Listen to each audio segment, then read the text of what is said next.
জয় গুরু, বন্দে পুরুষোত্তমম, পরম পিতার আতুল শ্রীচরণে শতকোটি প্রণাম জানিয়ে আপনাদের সশ্রদ্ধ জয়গুরু জানিয়ে আজকে ইষ্ট প্রসঙ্গ শুরু করছি। গুরু পূর্ণিমা, বৃহস্পতিবার গুরু পূর্ণিমা। এই গুরু পূর্ণিমা বছরে একবার আসে। যারা গুরুকে সারা বছর দর্শন করতে পারেন না বা সাক্ষাৎ তাদের হয়ে ওঠে না, এই একটা দিন, বছরের একটা দিন যদি কেউ গুরুর দর্শন করেন, প্রণাম করেন, গুরুর সেবা করেন, সারা বছরের ফল লাভ হয়ে যায়। এটা শাস্ত্রের কথা। আর আমাদের সত্যি পরম সৌভাগ্য যে আমরা আমাদের সদ্গুরু, পরম পিতা, আমার ইষ্ট, আমার ঠাকুরকে আমরা নিত্যদিন সেবা দিচ্ছি। এটা কিন্তু সত্যি আমাদের একটা পরম সৌভাগ্য। আমরা সকালে ঘুম থেকে উঠেই তাকে দিয়ে দিন শুরু করছি। তার সেবা, তার বলাগুলোকে পালনের মধ্য দিয়ে তার সেবা করছি। আমাদের আলাদা করে এই গুরু পূর্ণিমার দিন কিছু করার দরকার পড়ে না, তবুও আনন্দে বা ভালোবেসে করা হয়। এই গুরু পূর্ণিমার দিন কি কি করতে হয়, কি কি করতে হয় না। গুরু আর গোবিন্দ মানে শ্রীকৃষ্ণ কি একই নাকি আলাদা? এই আষাঢ়ের এই পূর্ণিমাকেই কিন্তু গুরু পূর্ণিমা বলা হয়। আষাঢ়ে যে পূর্ণিমাটা পড়ে সেটাই হচ্ছে গুরু পূর্ণিমা। ব্যাসজির যে তিনি কিন্তু নারায়ণের স্বরূপ। তিনি এই দিনটিতে, এই গুরু পূর্ণিমার দিনটিতে তার সমস্ত গ্রন্থ লেখার সমাপন হয়েছিল। তার থেকেই শুরু হলো এই দিনটি গুরু পূর্ণিমা। এখন আমি একটা পাঠ করব। অনেক বইয়ে ঠাকুর কিন্তু এই গুরুর কথা বলেছেন। আমরা জানি গুরু মানে যিনি আমাদের অন্ধকার থেকে আলোর পথ দেখান। তাহলে গুরু কাকে বলে? গুরু মানে আলো, গুরু মানে অন্ধকার। তাহলে যিনি আমাকে অন্ধকার থেকে আলোর পথ দেখান তিনি হচ্ছেন গুরু। এই গুরু প্রণাম মন্ত্র আমরা গুরু বন্দনা রোজ করে থাকি, রোজ করে থাকি। সেটা কোনো দিনক্ষণ দেখে নয়, আমরা রোজ দুবেলা গুরু বন্দনা করে থাকি। গুরু ব্রহ্মা গুরু বিষ্ণু গুরুদেব মহেশ্বর গুরুরেব পরম ব্রহ্ম তস্मै শ্রী গুরুবে নমঃ। তাহলে আমরা রোজ দুবেলা গুরু বন্দনা কিন্তু রোজ করছি। দেখুন, ইষ্টের সেবা, গুরুর সেবা আমরা রোজ করছি, গুরু বন্দনা আমরা রোজ করছি। দিনক্ষণ দেখে বা সপ্তাহে একদিন বা মাসে একদিন বা বছরে একদিন আমরা পালন করছি না, নিত্যদিন আমরা দুবেলা করে পালন করছি। শ্রী শ্রী ঠাকুর আলোচনা প্রসঙ্গের অষ্টম খণ্ডে বলেছেন, এক জায়গায় কেষ্টদা ঠাকুরকে জিজ্ঞাসা করলেন, একটা কথা আছে, গুরু ছেড়ে গোবিন্দ ভজে সে পাপী নরকে মজে, এ কথা বলে কেন? তখন আমার পরম দয়াল ঠাকুর কি বললেন? শ্রী শ্রী ঠাকুর বললেন, গুরুকে গ্রহণ করে গুরুর অনুবর্তী হয়ে চলা ও বাস্তবে তার ইচ্ছা পূরণ করার ভেতর দিয়েই হয় আত্মনিয়ন্ত্রণ। একেই বলে সাধনা। নিজের মতো চললাম, প্রবৃত্তিগুলির গায়ে হাত পড়ল না, তাতে কাজের কাজ কিছু হয় না। জীবন্ত সদ্গুরুকে বাস্তবভাবে সেবা ও অনুসরণ করার ভেতর দিয়ে আমরা বোধ, জ্ঞান ও প্রেমের অধিকারী হই। গোবিন্দই গুরুরূপে আসেন জগতে। এই যে ঠাকুর এখানে বললেন, গোবিন্দই গুরুরূপে আসেন জগতে। আবার ভাগবতে যেটা বলা আছে সেখানেও কিন্তু বলা আছে, গুরুদেব গোবিন্দ অভেদ। প্রেমানন্দ মহারাজজির আমি একটি ভাগবত পাঠ শুনেছিলাম, সেখানে তিনি বলেছেন গুরুদেব গোবিন্দ অভেদ, মানে গুরু আর গোবিন্দ আলাদা নয়।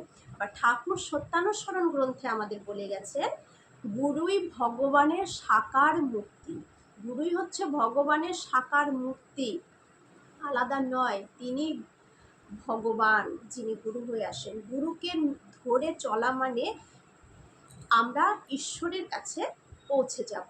এখন কি শুধু গুরুকে ধরলাম, দীক্ষা নিলাম, তবেই চলে যাব? না, তিনি যে রাস্তাগুলো আমাকে দেবেন চলার পথে, সৎ রাস্তাগুলো, সেই পথে যদি আমি চলি তবেই আমার কিন্তু গুরু সেবাও হলো, ঈশ্বরের পথে যাওয়াটাও হলো। নইলে কিন্তু হবে না। তার কথা মানব না আর সব পেয়ে যাব? কখনোই নয়। তাহলে ঠাকুর কি বললেন? গোবিন্দই গুরুরূপে আসেন জগতে।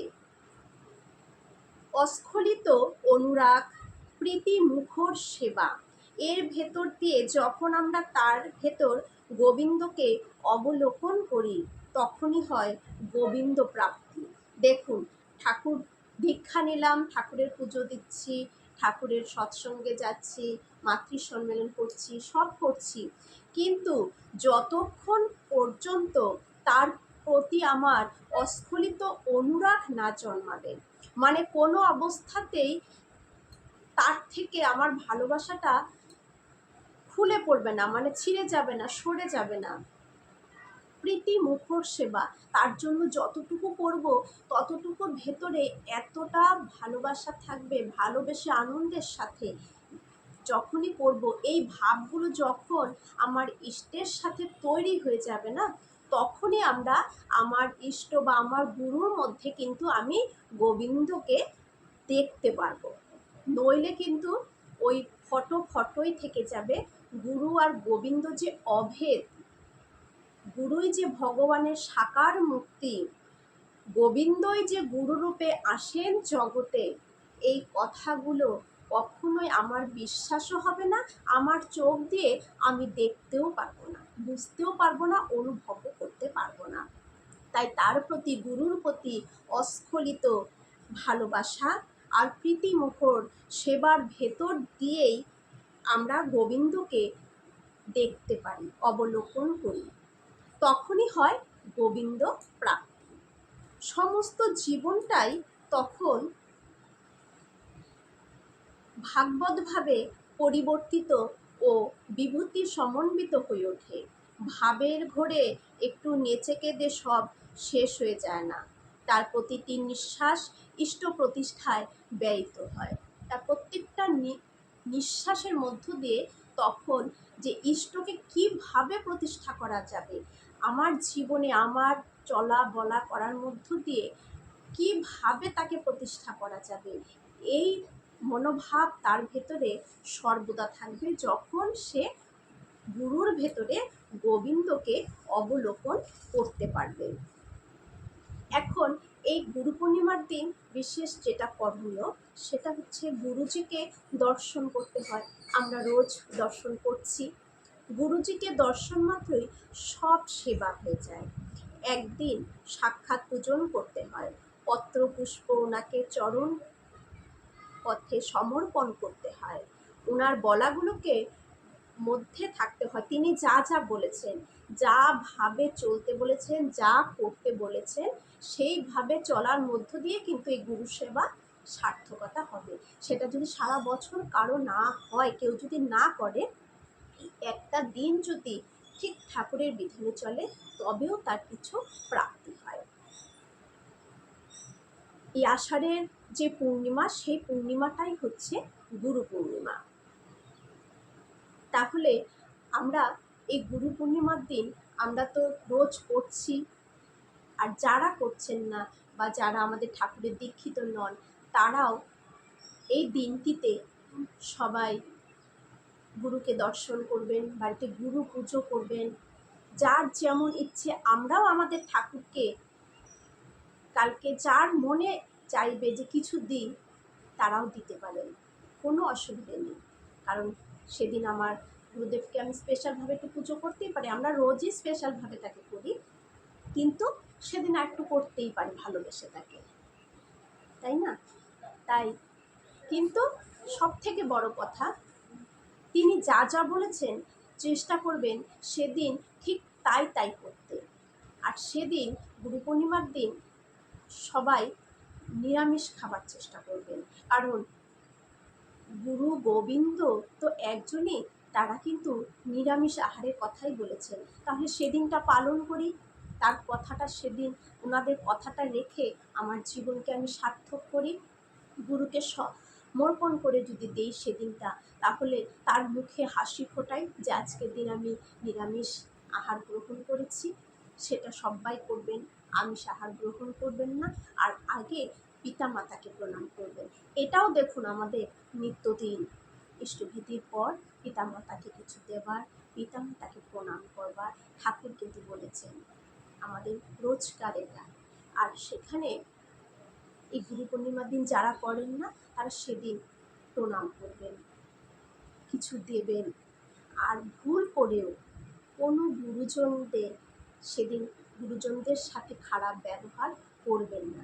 যদি কেউ কটু কথাও বলে, সহ্য করে সেদিন একটু চুপ থাকার চেষ্টা করবেন। গুরু পূর্ণিমার দিন বৃহস্পতিবার 10ই জুলাই গুরু পূর্ণিমা। আজকে এই দিনটা আমরা সুন্দরভাবে সবাই পালন করার চেষ্টা করব। জয় গুরু।